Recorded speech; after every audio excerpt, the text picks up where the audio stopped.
Lettre d'une Péruvienne de Françoise de Gravigny, édition de Martine Reid.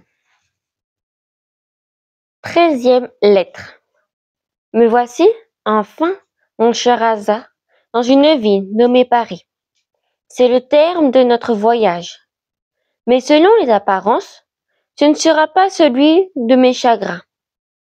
Depuis que je suis arrivée, plus attentive que jamais sur tout ce qui se passe, mes découvertes ne me produisent que du tourment, ne me présagent que des malheurs. Je trouve ton idée dans le moindre de mes désirs curieux et je ne la rencontre dans aucun des objets qui s'offrent à ma vue. Autant que j'en puis juger par le temps que nous avons employé à traverser cette ville et par le grand nombre d'habitants dont les rues sont remplies, elle contient plus de monde que n'en pourraient rassembler 2 ou 3 de nos contrées. Je me rappelle les merveilles que l'on m'a racontées de Quito.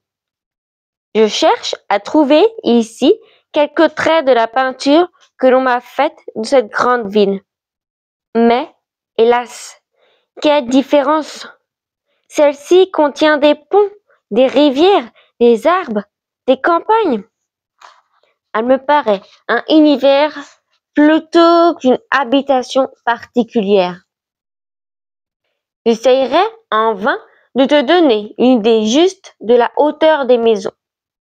Elles sont si prodigieusement élevées qu'il est plus facile de croire que la nature les a produites telles qu'elles sont que de comprendre comment les hommes ont pu les construire. C'est ici que la famille du cacique fait sa résidence. La maison qu'elle habite est presque aussi magnifique que celle du soleil. Les meubles et quelques endroits des murs sont d'or. Le reste est orné d'un tissu varié de plus belles couleurs qui représente assez bien la beauté de la nature. En arrivant, d'Éterville me fit entendre qu'il me conduisait dans la chambre de sa mère. Nous la trouvâmes à demi couchée sur un lit, à peu près de la même forme que celui des Incas et de même métal. Après avoir présenté sa main au cacique, qui la baisa en se prosternant presque jusqu'à terre, elle l'embrassa, mais avec une bonté si froide, une joie si contrainte que, si je n'eusse été avertie, je n'aurais pas reconnu les sentiments de la nature dans les caresses de cette mère. Après s'être entretenu un moment, le cacique me fit approcher.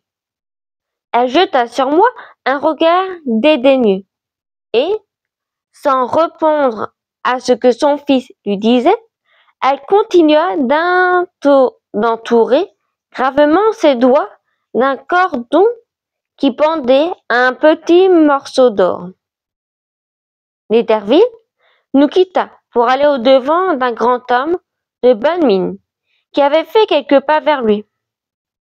Il l'embrassa, aussi bien qu'une autre femme qui était occupée de la même manière que la Pallas. Dès que le cacique avait paru dans cette chambre, une jeune fille à peu près de mon âge était accourue.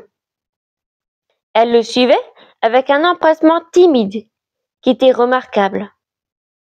La joie éclatait sur son visage sans bannir un fond de tristesse intéressant.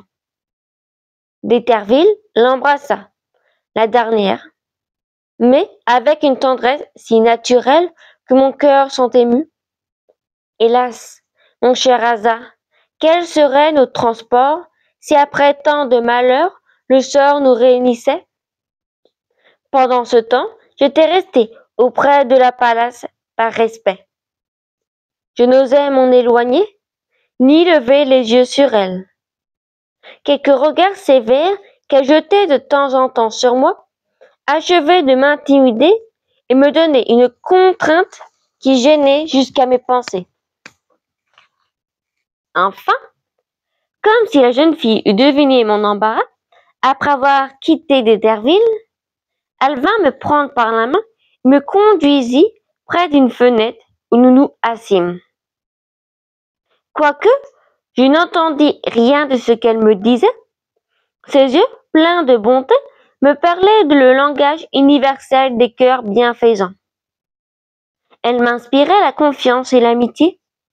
J'aurais voulu lui témoigner mes sentiments, mais ne pouvant m'exprimer selon mes désirs, je prononçai tout ce que je savais de sa langue. Elle en sourit plus d'une fois en regardant D'Eterville d'un air fin et doux. Je trouvais du plaisir dans cette espèce d'entretien quand la Pallas prononça quelques paroles assez haut en regardant la jeune fille, qui baissa les yeux, repoussa ma main qu'elle tenait dans les siennes et ne me regarda plus. À quelque temps de là, une neuvième femme, d'une physionomie farouche, entra, s'approcha de la Pallas, vint ensuite me prendre par le bras, me conduisit presque malgré moi dans une chambre au plus haut de la maison et m'y laissa seule. Quoique ce moment ne dût pas être le plus malheureux de ma vie, mon cher Asa, il n'a pas été un des moins fâcheux à passer. J'attendais, de la fin de mon voyage, quelque soulagement à mes inquiétudes. Je comptais du moins trouver dans la famille du classique les mêmes bontés qu'il m'avait témoignées. Le froid accueil de la Pallas, le changement subit des manières de la jeune fille, la rudesse de cette femme qui m'avait arraché d'un lieu où j'avais intérêt de rester, l'inattention de D'Eterville qui ne s'était point opposée à l'espèce de violence qu'on m'avait faite, enfin, toutes les circonstances dont une âme malheureuse sait augmenter ses peines, se présentèrent à la fois sous la plus triste aspect. Je me croyais abandonnée de tout le monde. Je déplorais amèrement mon affreuse destinée. Quand je vis entrer Machina, dans la situation où j'étais, sa vue me parut un bien essentiel. Je courus à elle. Je l'embrassai en versant des larmes. Elle en fut touchée. Son attendrissement me fut cher.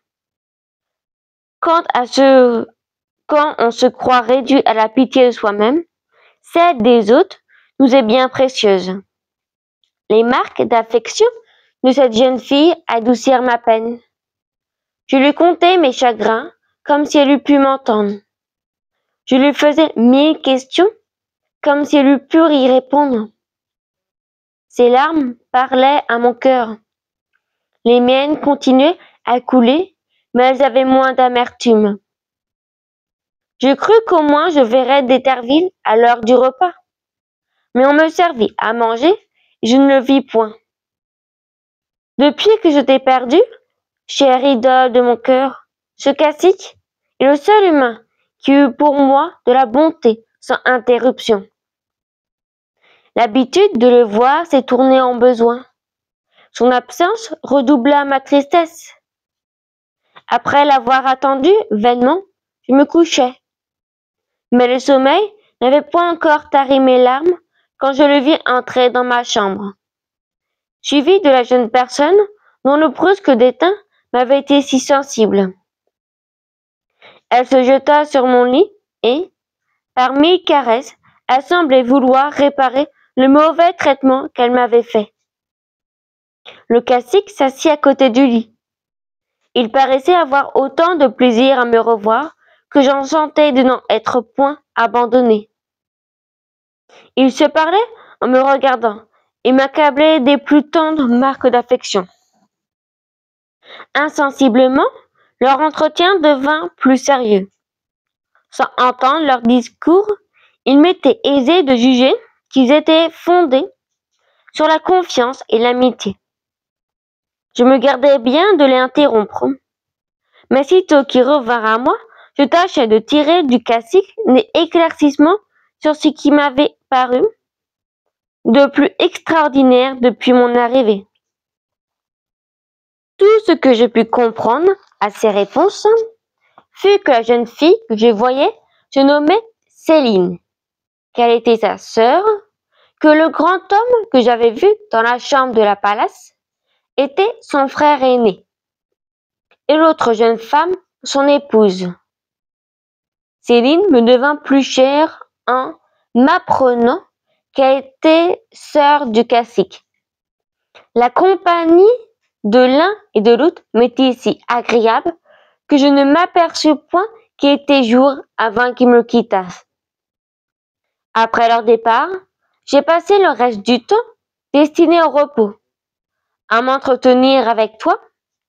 C'est tout mon bien, c'est toute ma joie, c'est à toi seul, chère âme de mes pensées, que je développe mon cœur. Tu seras jamais le seul dispositaire de mes secrets, de ma tendresse et de mes sentiments. Fin de la 13e lettre.